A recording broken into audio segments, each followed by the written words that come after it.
So this is it, huh? This is the reason Universal spent $400 million to get their hands on the Exorcist property. I'm only burning my half. All you care about is money. Hey, what's going on everybody, and welcome to my review of The Exorcist Believer, brought to you by Blumhouse, David Gordon Green, and Danny McBride. Evil dies tonight! Evil dies tonight! Alright, so if you're a longtime subscriber, if you know anything about me, hell, even if you don't, basically, the David Gordon Green trilogy of Halloween movies, for me, started on an extremely high note, got me excited for what they were going to do with their two sequels, and unfortunately that is just a trilogy that went continuously downhill. So I guess the next logical move for the team was to see what horror franchise they could tear down next. In comes The Exorcist. Now just for a reference point, I am not like the world's biggest Exorcist fan. I liked it well enough, I respect what it did for horror, but it's just that I've never really been a fan of the demonic possession subgenre of horror, even though The Exorcist is by far the best to do it. And a special shout out to Exorcist 3. It's a slept-on movie. And whatever your primary source is for your updates, IMDb, Rotten Tomatoes, other YouTube reviewers, I'm sure you've heard a ton of these buzzwords, like soulless, like corporate, cash grab, and guys, they are absolutely right. So The Exorcist Believer sees Angela and Catherine go into the woods one day, and when they don't come back that night, you have parents in a town on the hunt for these missing children, in which they reappear 3 days later, but a little bit strange. Jumping into the few positives that I had, because there are a couple things. Leslie Odom Jr. is just a fantastic actor, and while he was rather one note in this movie, I don't think it was his fault. I think it's kind of the direction he was given. So he gave a very strong performance as the father Victor, and I don't mean like the heavenly father, I mean he's actually the dad of one of these little girls. And then the little girls themselves, Angela and Catherine, I thought they did pretty well with what they were given. Again, overall, I don't think the script was the strongest, the dialogue was the strongest,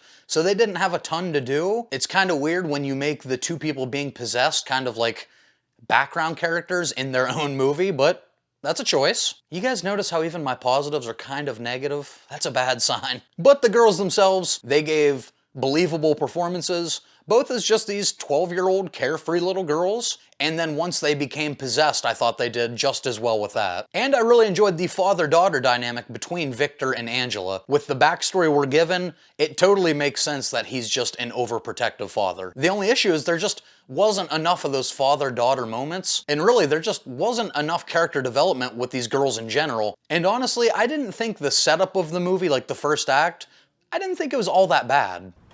Good, not great. And I myself am not a father, but even my stomach sank a little bit when they're searching for these missing children and Victor goes out in the woods and finds his daughter's shoe. I just can't imagine what a horrific feeling that would be for any parent. And unfortunately, that's pretty much all I have for positives. You have Victor, you have Angela and Catherine, and you have a decent setup. So that means from this point to the video all the way to the end, that's all bad stuff. And let me start here. You know how I often complain about horror trailers giving up too many big moments, too many big scares, showing you way too many moments where once you actually get to the theater, you're like, damn, that would have been really, really effective if I hadn't already seen it 5 times. Well, The Exorcist Believer does the same thing, but it has like an opposite effect, meaning they show you all of their quote-unquote biggest moments, but when those don't even do it for you, that is a bad sign. Because trailers show you everything now, so if there isn't at least like 1 or 2 moments that kind of grab your attention, that's probably a bad sign for the movie, because they're saying like, this is the best we have to offer without showing spoilers. And I would argue that the trailer moments from this movie might have been some of my least favorite moments when they actually happened. And I guess these moments were supposed to be scary, but they just came off as extremely cheesy. Body in the blood. The body in the blood. As a society, haven't we moved past shitty jump scares?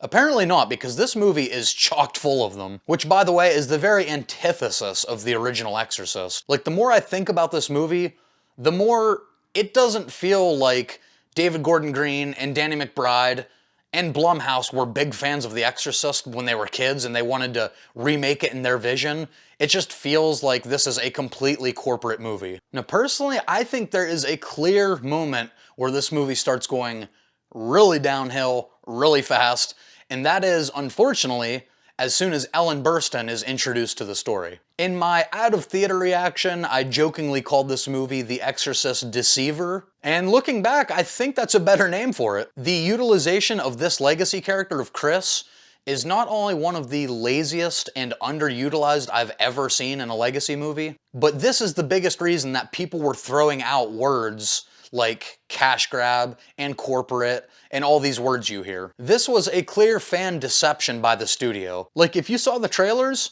you saw about 70% of her involvement throughout the entire movie. She was clearly thrown into this movie to sell tickets and to get people invested in this entire trilogy. Even coming from me, somebody who's not like the world's biggest Exorcist fan, it irritated me what they did with her character and how they disrespected her character. So if The Exorcist is like your holy grail of horror, you're gonna have a bad time.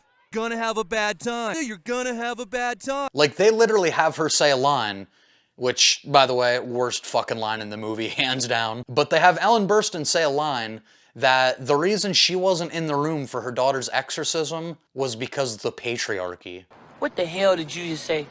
What your ass say? So you have these two priests who gave their lives to save your daughter, who didn't want you in the room to protect you from any danger, and because you were too close to the victim, they did all this to protect you, and you're screaming sexism? And it's kind of telling how before this movie came out, Ellen Burstyn came forward and said she wanted nothing to do with it. They literally had to keep throwing a higher offer and a higher offer to the point where they offered her more money for this movie than she's ever made for a role. And as this movie was progressively getting worse, the final act is where the wheels completely fell off. So you have these two little possessed girls in the middle of a room tied to these chairs, and this kind of goes back to that trailer moment, I'm having a hard time not laughing, when Ellen Burstyn says, "No, it's gonna take all of them." And what does that mean?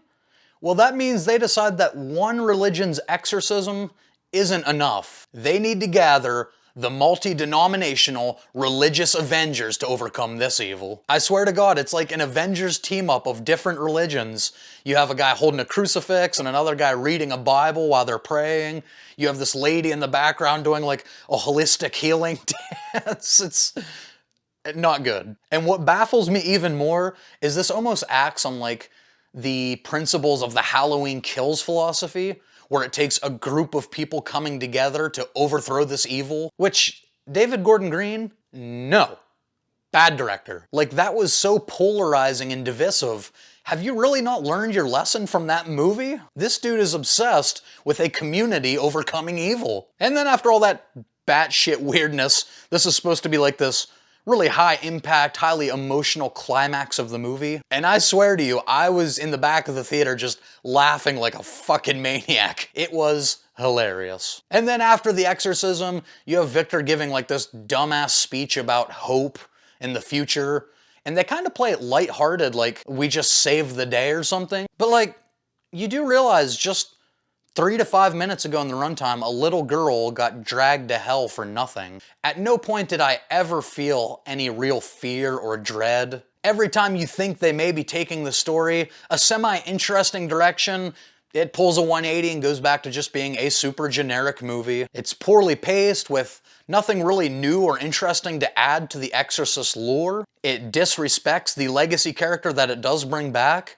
And overall, It's boring as shit.